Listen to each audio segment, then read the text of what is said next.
My name is Joanna Cohn. I'm the director of the Institute for Global Tobacco Control, and I'm happy to welcome you to our monthly Innovations in Tobacco Control seminar series. And I'm really proud to have one of our own talking today. We're pleased to have Dr. Bekir Kaplan. He's a postdoc fellow here at the School of Public Health. He was in the Department of Environmental Health Sciences and is now at the Institute for Global Tobacco Control in the Department of Health, Behavior, and Society. So just in terms of a brief introduction, Dr. Kaplan received his training in Turkey. He has a MD degree and a PhD in epidemiology and also did a public health residency. He worked for the Ministry of Health in Turkey and oversaw 5 national surveys that were conducted there. And he's been actually doing tobacco control research for quite a while. I think the first, I don't know if it was the first, but one of the first presentations or publications related to tobacco was in 2008. So he's a seasoned tobacco control researcher. He's also done work in road safety and other injury issues, so a range of public health areas. But today, and since he's been here at the school, he's been working a lot on smoke-free air quality, and now today he'll be talking to us about his work related to waterpipe smoking, which is a really big issue globally in Turkey and in many other countries, and even here in Baltimore as well. So, Dr. Kaplan, the floor is yours. Thank you.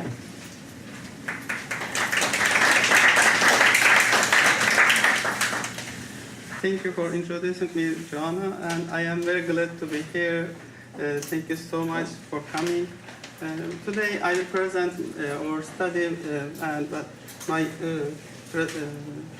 my presentation plan is first time I will speak about background, history, and prevalence of waterpipe tobacco smoking, and then I will mention health effects of waterpipe tobacco smoking. And we did a couple of studies about waterpipe. I will present the results of that studies, and finally I will present intervention in Turkey within the scope of waterpipe tobacco smoke. Waterpipe tobacco smoke, also known as argile, shisha, nargile, is an older form of tobacco consumption. Nearly a millennium ago, the waterpipe already emerged in the northwestern province of India, and then spread to Persia, Afghanistan, the Middle East, Turkey, and Africa. Because of the use of waterpipe spread over a large area with different language, it has a different name according to area. And those waterpipes were constructed from the base of a coconut with an attached head and tube. First time, waterpipe were used first used to smoke opium or hashish. But during the late 16th and early 17th century, they became much more popular in the world with the introduction of tobacco from America. In Turkey, the first waterpipe bars arose about 200 or 300 years ago. In the 19th century, cigarettes became widely available, so man transferred from waterpipe to cigarettes because it was more mobile form of smoking. But waterpipe again became more popular in Turkey, especially in the last 2 decades. I will cite here at the end of the presentation, especially in the last 2 decades in Turkey. Traditionally, unsweetened and unflavored nicotine-rich tobacco were smoked in waterpipe. Today, 5 to 20 grams of mussel is used, which consists of 30% of tobacco and 70% of honey or mussel. Mussel is flavored with additives such as apple, mango, mint, cappuccino, etc. The nicotine concentration in the tobacco vary between 1.8 and 6.3 milligram per white gram. is a classical water pipe consists of 5 parts. It's head, body, bowl, hose, and mouthpiece. In a typical water pipe, charcoal is separated from tobacco and heats the tobacco. When the smoker draws air through the mouthpiece of the hose, air passes through the bowl with tobacco. The air is heated up by the burning coals on the top of the bowls, so the air obtained its heat in the beginning of the process.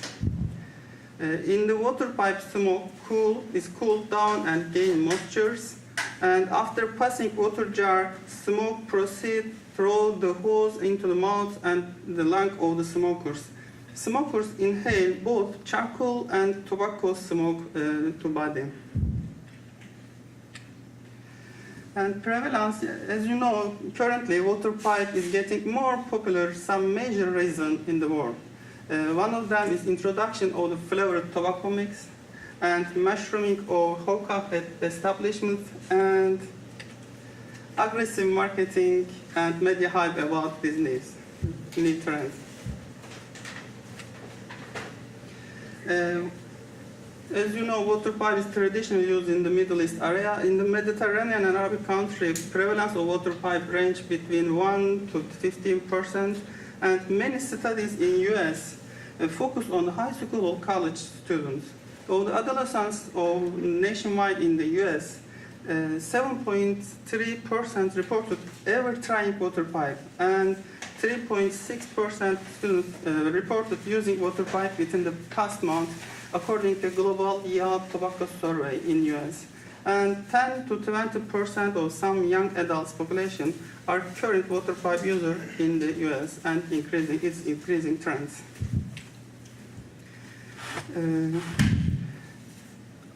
When we check the percentage of water pipe tobacco smoke in the country, I checked some GATS country, Global Adult Tobacco Surveys country.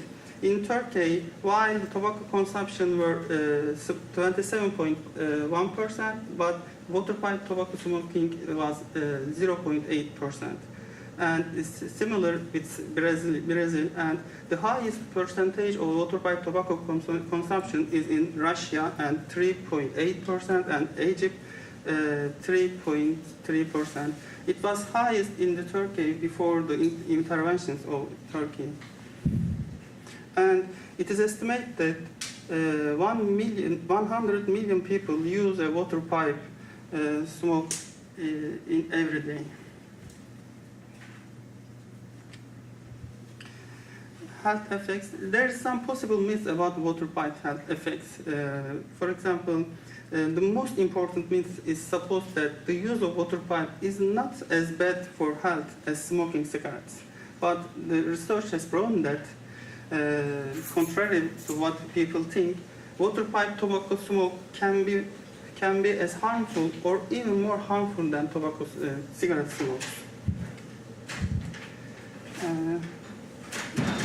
The other myth about water pipe is smoke passes through water, which they presume act as a filter. But unfortunately, water only acts as a cooling agent. Water is not a filter in the water pipe, and sometimes instead of water, alcohol or fruit juice or milk may be used in the bowl of the water pipe, but it doesn't work as a filter. And the cooling process forces the smoker to inhale much deeper in the body. Deeper inhalation causes the smoke to penetrate deeper into the lung, and which may cause additional health effect. Another reason why people might consider a reduced harm may be related to predominantly intermittent use of water pipe smoking, but water pipe smoke contains 8.4 times more carbon monoxide, 1.7 times more nicotine, and 36 times more tar than one single cigarette smoking. And water pipe has a negative health effect, and we can say is it in the long-term or short-term health effect. Substance as nicotine and carbon monoxide, as well as cardiovascular and other effects can be assessed. And another risk of water pipe and cigarettes is addiction, because water pipe use was a strong predictor of cigarette smoking. I will cite here at the end of my presentation. So the water pipe is often shared with many fellow smokers, and this practice can spread the tuberculosis and viruses such as hepatitis and herpes. In long term, water pipe use likely increase the risk of lung, bladder, and oral cancer. And this is not surprising, because like cigarette tobacco, tobacco used in water pipe contains high amounts of volatile organic nitrosamine. Carbon monoxide during pregnancy can harm the fetus, and it may cause the fetal tobacco syndrome in long term.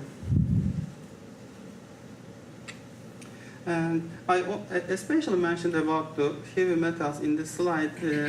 Arsenic exposure, nickel exposure, cadmium or lead exposure may cause different type of cancers, respiratory system infections, and a lot of other diseases.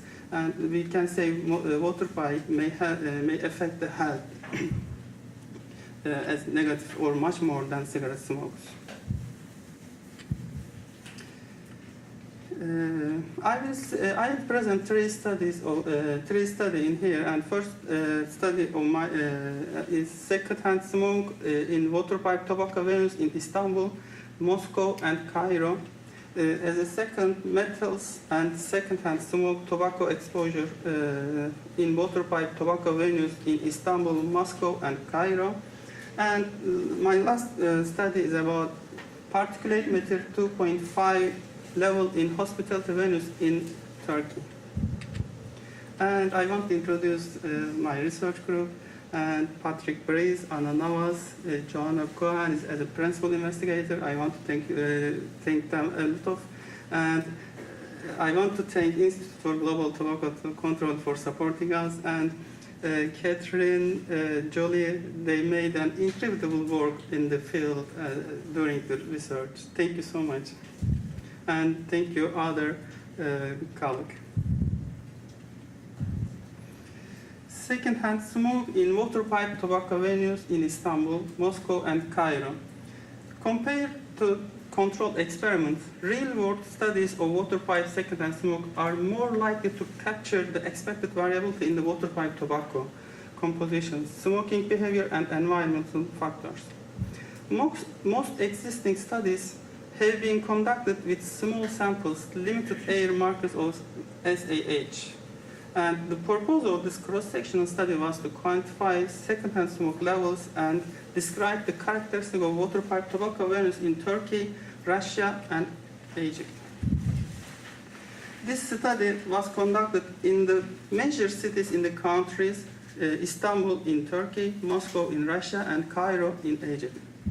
Within each city, we identified neighborhoods with a high concentration of water pipe tobacco control. We used neighborhood methodology to select tobacco venues, water pipe venues. The final venue response rate ranged from 32 to 34% in each city. Eligible venues provided oral informed consent and had at least one non-smoking adult employee willing to provide hair, saliva, urine, and exhalate sample. Data collection was conducted between January 2013 and April 2014 in different countries. And field staff administered a questionnaire to owner or manager regarding venue characteristics, and conduct observation of customer smoking behavior during two 15-minute periods, 45 minutes apart during peak business hours. And other sources of combustion, including cooking and burning candles or incense, were documented by the field workers.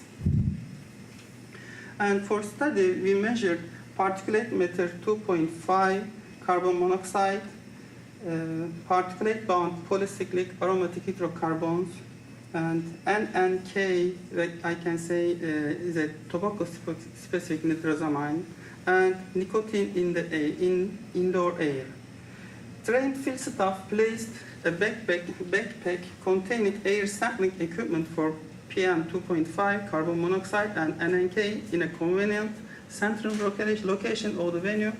PM2.5, NNK, and carbon monoxide samplers were in place for 24 or 36 hours. Passive nicotine monitors were hung several days in and out in unobstructed central location. PAHs were measured for 1 or 2 hours during peak business hours. And we collected real-time integrated particulate matter 2.5 at 1 minute interval.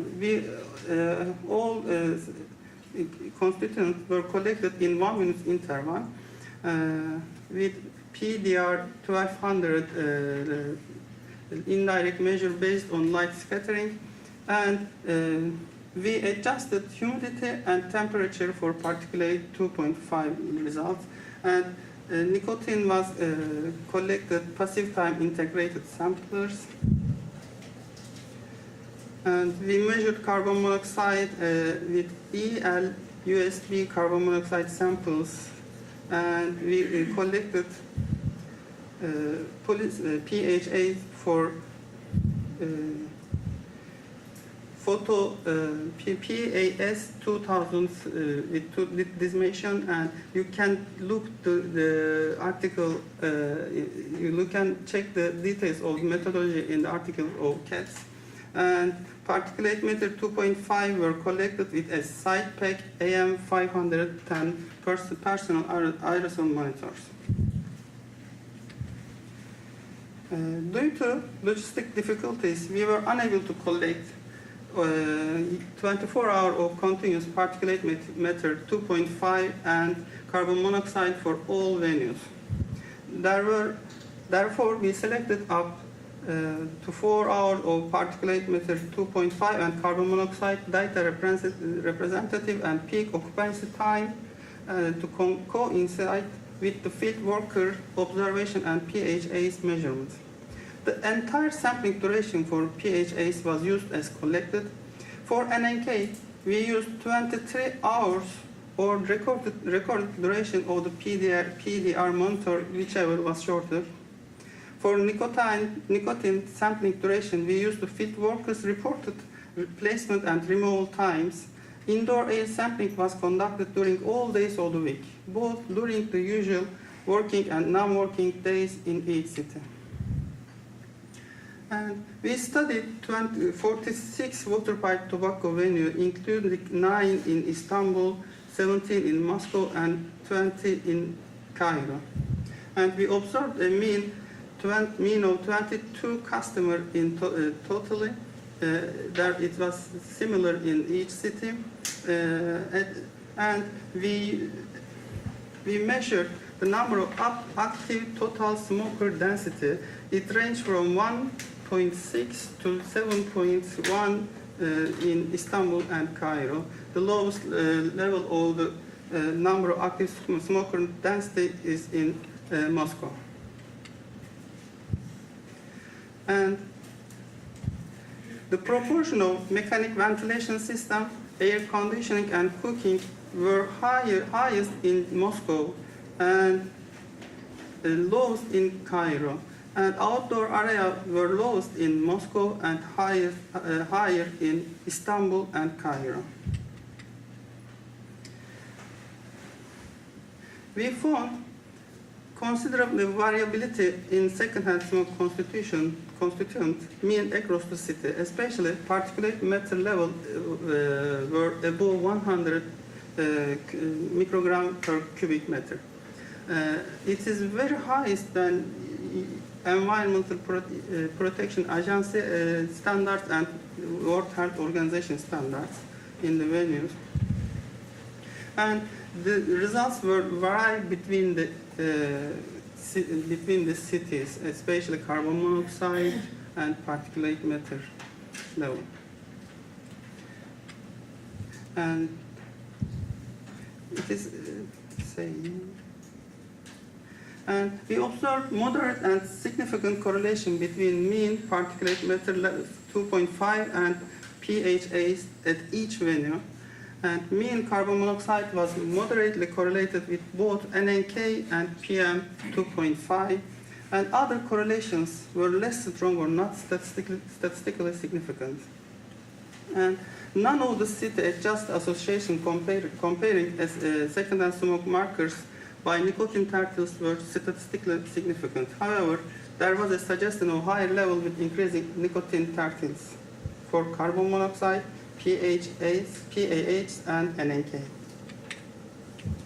And we observed moderate and significant correlation between carbon monoxide and number of waterpipe smokers, number of waterpipe, and number of waterpipe smoking density. And however, the mean carbon monoxide was not statistically correlated with the number of cigarette smokers or active cigarette smokers density. And venues where field workers reported seeing or smelling food or cooking had 4.53 times higher geometric mean ratio level in level concentration compared to venues without food or cooking, and non-significant increase in mean of carbon monoxide and PHA's level. In generally, geometric mean level of particulate matter 2.5, carbon monoxide, and PHAs were generally higher in the venues with higher number of waterpipe smokers and cigarette smokers, but this highest level was not statistically significant.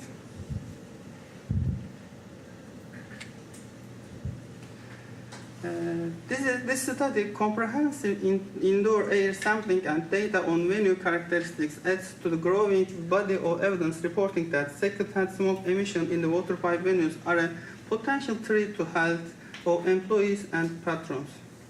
We found high concentration of particulate matter 2.5, carbon monoxide, PAH, NNK, and nicotine, indicating the presence of high secondhand smoke concentration that could affect the health of venue employees and customers. Our study expands on previous research finding that secondhand smoke concentration are similar to or greater than those typically found in cigarettes venues by measuring secondhand smoke in indoor air in real-world conditions. Of particular concern are the relatively high levels of carbon monoxide measured in several of venues. Or findings support that smoke-free legislation in public places should also ban waterpipe smoking. And my second study is about metals and secondhand tobacco smoke exposure in waterpipe tobacco venues in Istanbul, Moscow, and Cairo. The presence of trace amounts of metals in tobacco smoke has been known for some time. Those most commonly associated with health effects include arsenic, cadmium, chromium, nickel, and lead. During the recent years, few studies demonstrate that waterpipe smoke contains some heavy metal like this. There were a lot of heavy metal in waterpipe tobacco smoke, but few real-world studies of waterpipe secondhand smoke exist. And in this study of employees of waterpipe tobacco venues, we aim to determine heavy metals level in human subject related with secondhand smoke of waterpipe among employee tobacco venues in Istanbul, Moscow, and Cairo. And for data collection, I will skip the data collection except on hair, saliva, and urine. I only speak about hair and the saliva and urine collection. For hair collection, field workers collected 30 or 50 strands of hair between 0.24 and 3 centimeters in length from the back of each participant's scalp. And hair samples were taped to pre-labeled envelopes or placed inside the envelope if the sample was more 3 centimeters or longer. And urine and saliva. In Egypt, the participant did not accept to give urine and saliva sample, and we have little sample size from Egypt. But for urine, employees were given sterile urine collection cups in sealed plastic bags and instructed to collect a urine sample the next morning and to bring sample in the sealed bag with them to work the next day.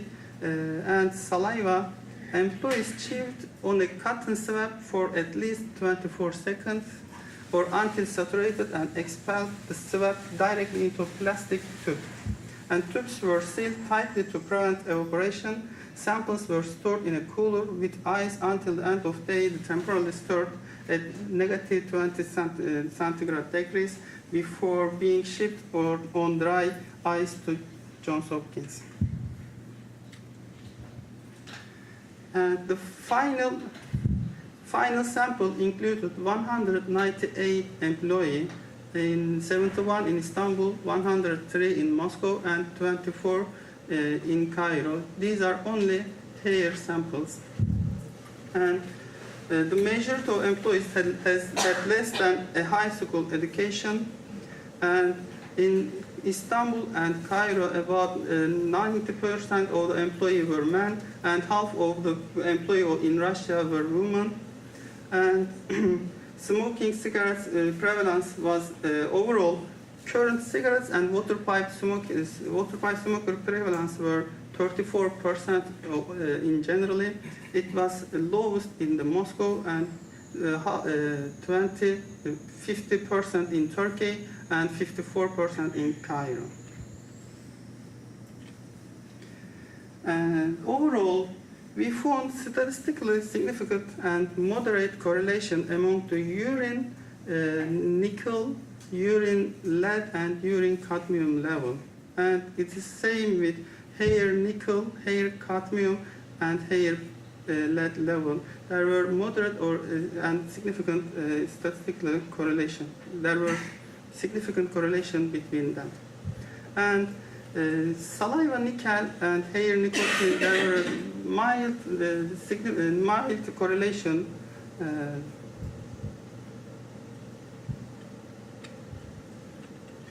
In univariate analysis, in fact, we found a lot of difference between the variables. For example, males' urine nickel levels were higher in males, and if employees' average hours worked per week above 49 hours, the urine nickel level increased.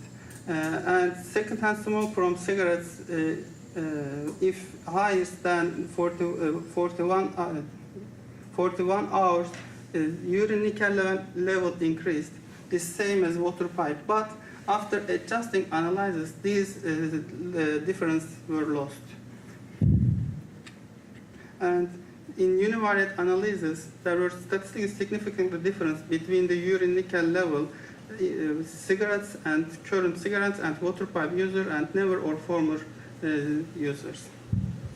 And I want to mention about the countries because the Turkey has higher level of urine nickel than Russia, and according to another study, the ingredient of the water pipe differs by the countries, especially from metals and other ingredients. So we found very high difference between the countries, and then after adjusted analysis, a lot of difference were lost. We will see together.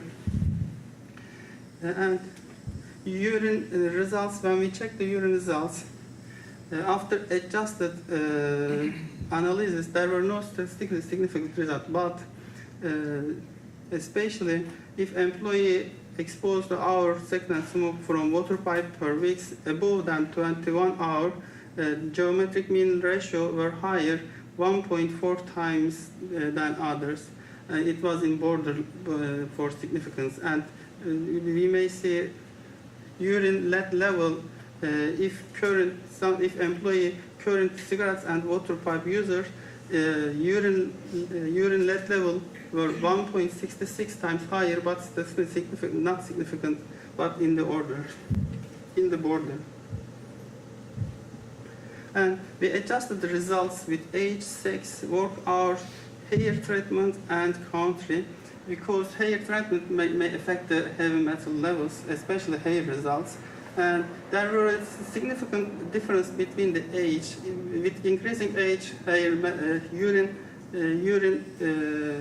lead level were increased with age. In fact, it may be cumulative effect in the life. For saliva, if employee involved with lighting water pipes, saliva cadmium level, the geometric mean of saliva cadmium level is 1.2 times higher than not involved with lighting water pipes.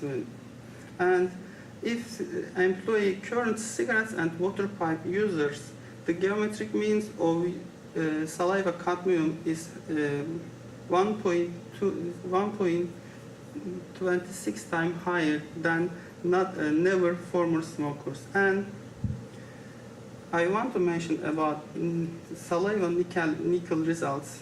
If employee involved with lighting water pipe, their geometric means of level of saliva nickel is 1.38 times higher than not involved people. We can say if somebody prepares the water pipe, he exposed or she exposed to nickel or cadmium than not involved people, not preparing people.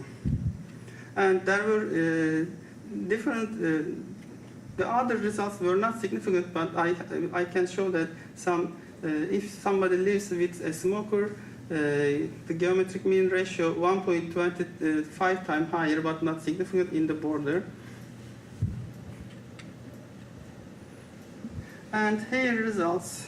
We have no significant result for hair after adjustment analysis, but we can see some results on the border, especially if employee involved with lighting water pipe, hair cadmium, the geometric mean of hair cadmium is 1.58 times higher than not involved people.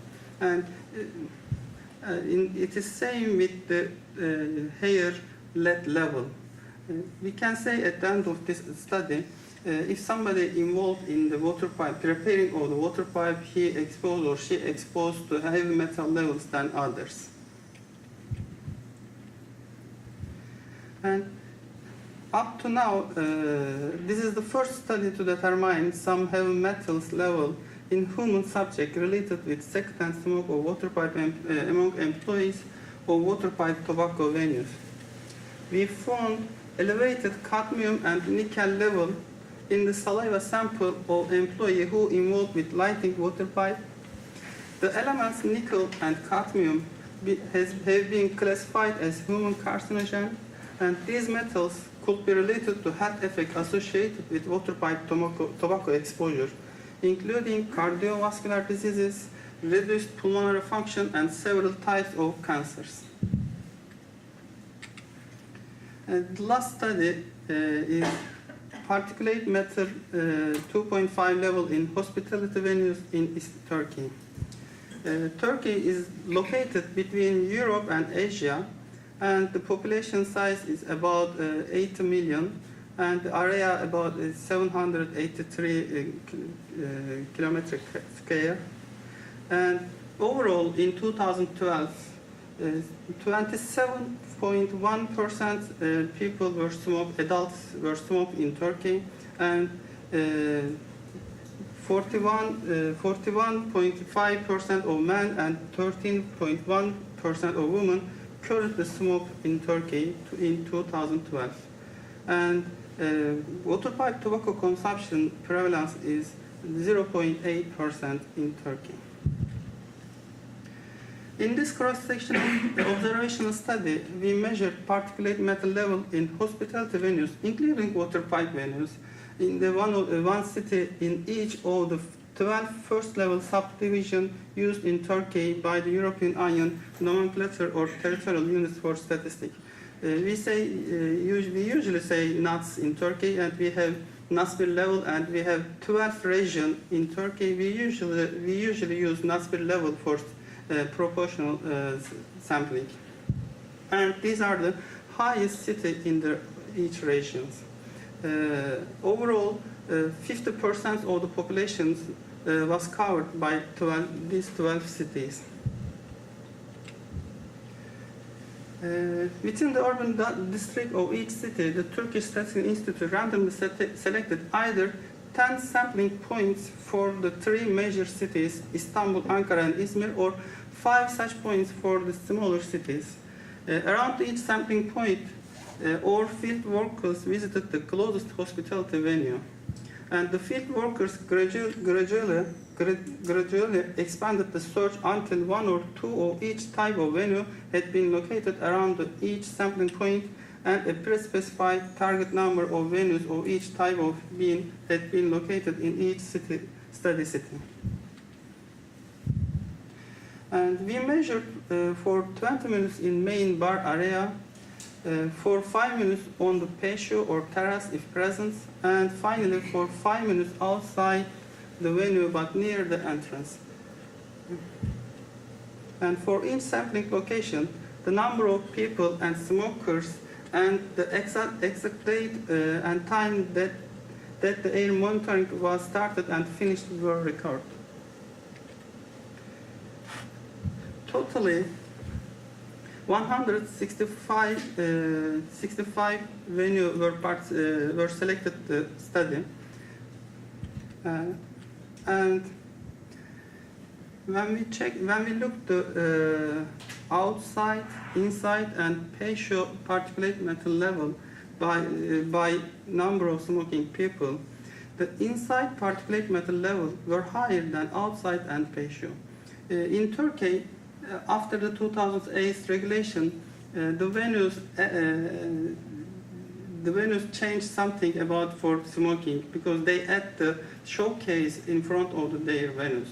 But we have it must be open area. We have open area definition. It means that 51%, at least 51% of the patio must be open. So we can say that the outside and patio results were similar, but inside, if there were no one smoking inside of the venue, the particulate matter level still high than patio and outside. But if number of smoking people was higher than 20, the particulate matter level, particulate matter 2.5 level is very high than other station. And especially if somebody smoke inside, particulate matter level increase so much. And after adjusted analysis, the seasonal effect were lost.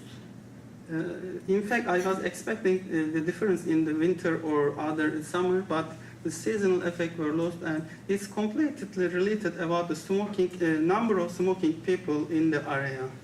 And if there were 20 or more than smoking people, the geometric mean ratio is 314 times higher than non-smoking people in the area.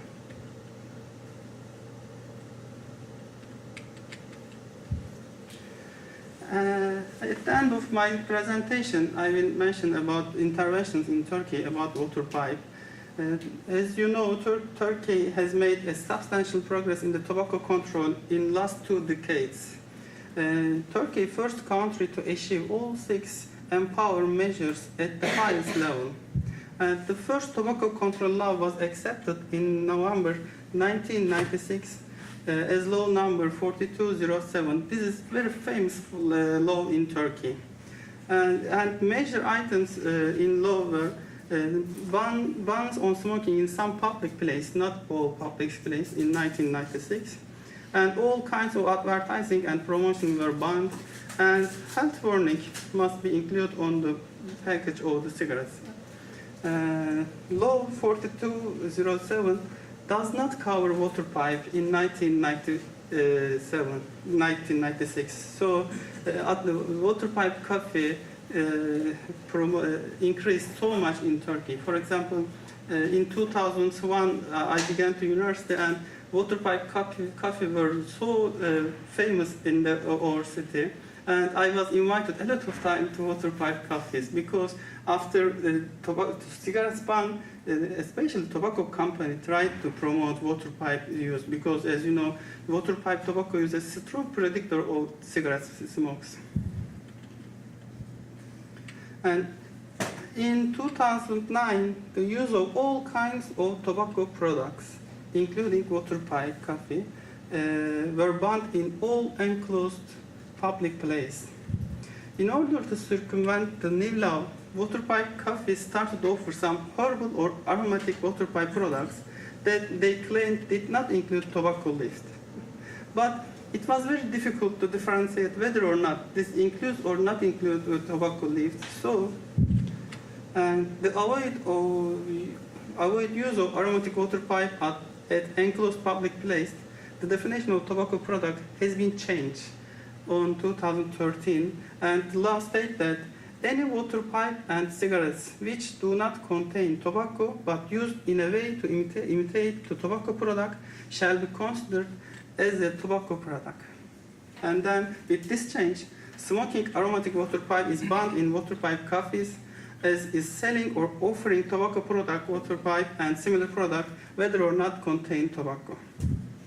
And in another law, with another law, mandates that those who produce, sell, or offer for sale snuff, chewing tobacco, water pipe tobacco, leaf cigarette paper, or smoking tubes without the certification of conformity granted by authority shall be punished by an administrative fine of 5,000 Turkish lira, is equal with 700 United States dollar.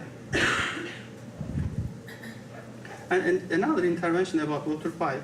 As with cigarette packets in Turkey, there are two general and one combined health warning labels placed on the water pipe bowls used for consuming water pipe tobacco product, covering at least 65% of the principal display area, excluding the bottom. And another amendment was introduced in 2013 in order to protect young generation from water pipe tobacco smoke.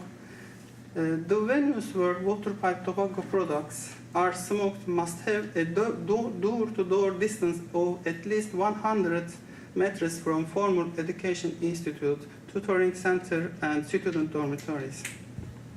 And these areas must not be located within the standalone building, premise, and gardens of primary, secondary, higher education institution, including preschool education institution.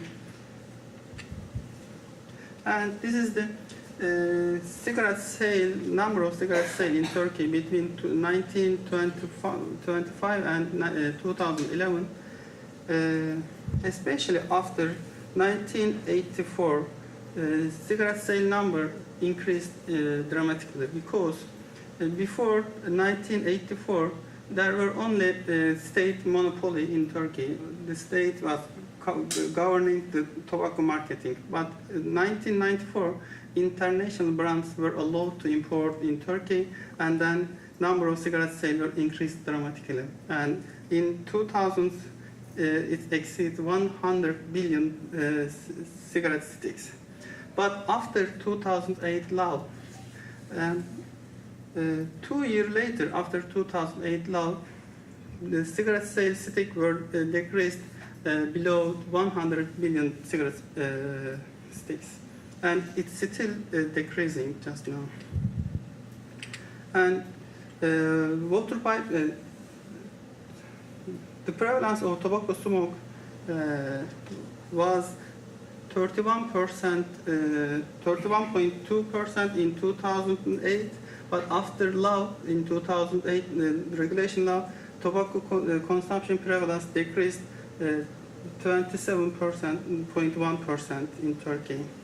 And in both gender, tobacco consumption prevalence decreased. And this is my last slide. And Turkey has water pipe tobacco consumption were higher in Turkey. As you remember, it was 2.8 in Russia and 2.2 in Egypt. In that time in Turkey, water pipe tobacco consumption were 2.3%, but after regulations, it decreased 0.8%, and its relative decline is 65%. It's huge decline in my opinion. In both sex, water pipe tobacco consumption decreased, especially in men's. Thank you so much.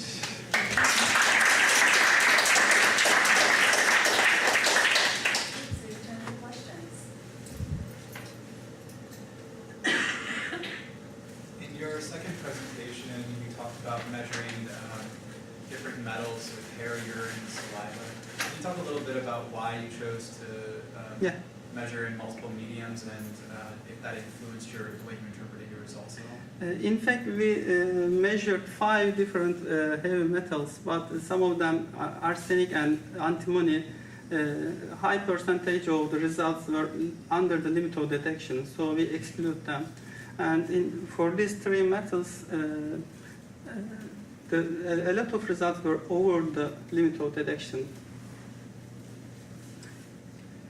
Along the same lines, you found some pretty sharp differences between the countries.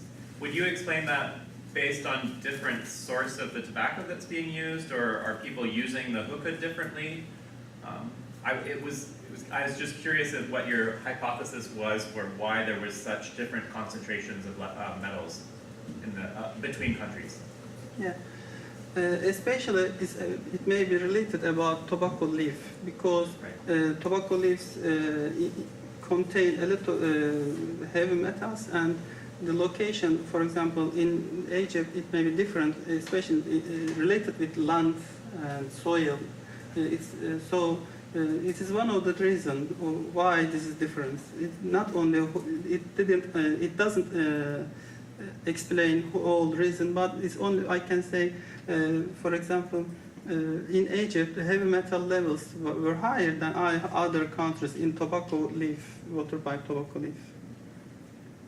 Would there be other, Dr. Kaplan, would there be other sources of metals? Like in America, often lead, for example, people are exposed to it from old lead pipes and things like that. Could there be country differences like that? Yeah. I read about different articles about water pipe, and some water pipe produced in US, and it's different. It has different ingredients than Egypt or Middle East or other countries. Do the successes of the interventions in Turkey, were they chosen based on successes in controlling tobacco use in other countries or historically, or was it chosen in relation to Turkish values and culture, relating to public health or relating to smoking behavior? Yeah, it's mostly probably second choice, because Turkey first time implemented all empower offer. So, and intervention must be adopted by the country type, country tradition. So some interventions may not work for other countries. So in Turkey, they especially focused on the empower offers.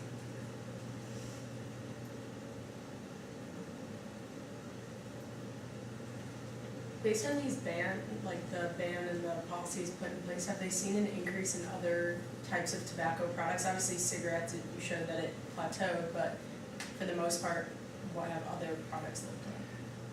Thank you. It's very important for me, because this is a perception about the tobacco bans.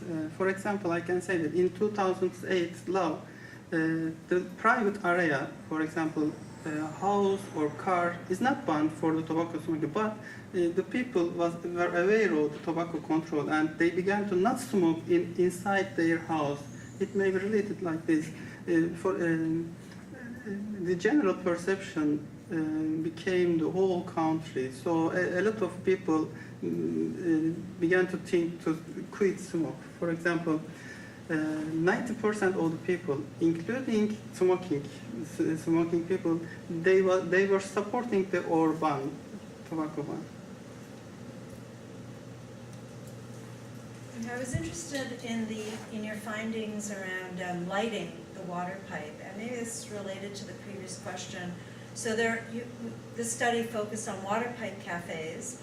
I don't know what the patterns of use are of water pipe at home or personally, but I know in other countries that certainly happens. So people have their own water pipes and use it at home, and I guess they would be lighting their Yeah. own water Yeah. pipe. Yeah. So do you know anything about how many people or the prevalence of using water pipe, not in a public space, but in a private space? And do you think that's worthwhile? Like, do you think that that's a public health concern? Yeah, it's a public health concern. I especially agree with you. And I don't know the prevalence, but I can say that usually the man smokes in the outside area, the woman smokes water pipe in their house.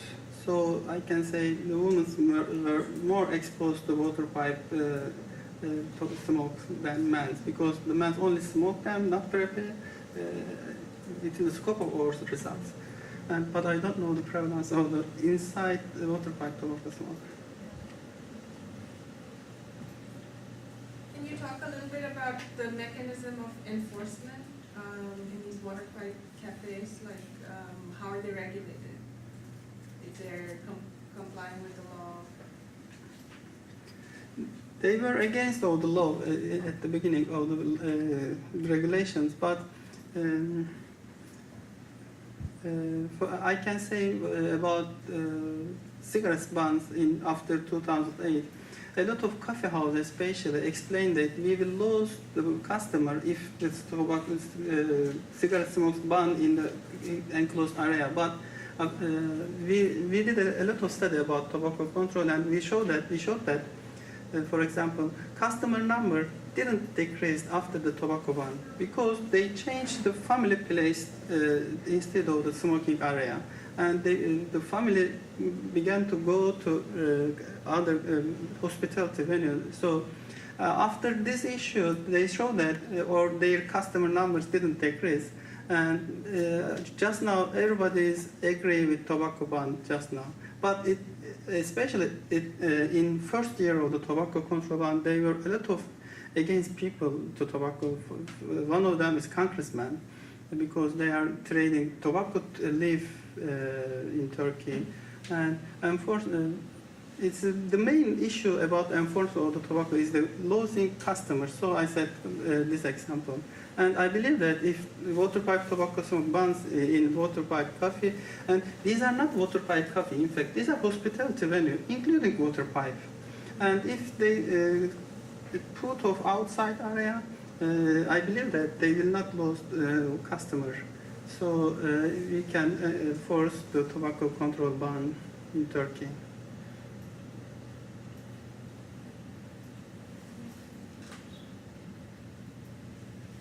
Okay, well, please join me in thanking Dr.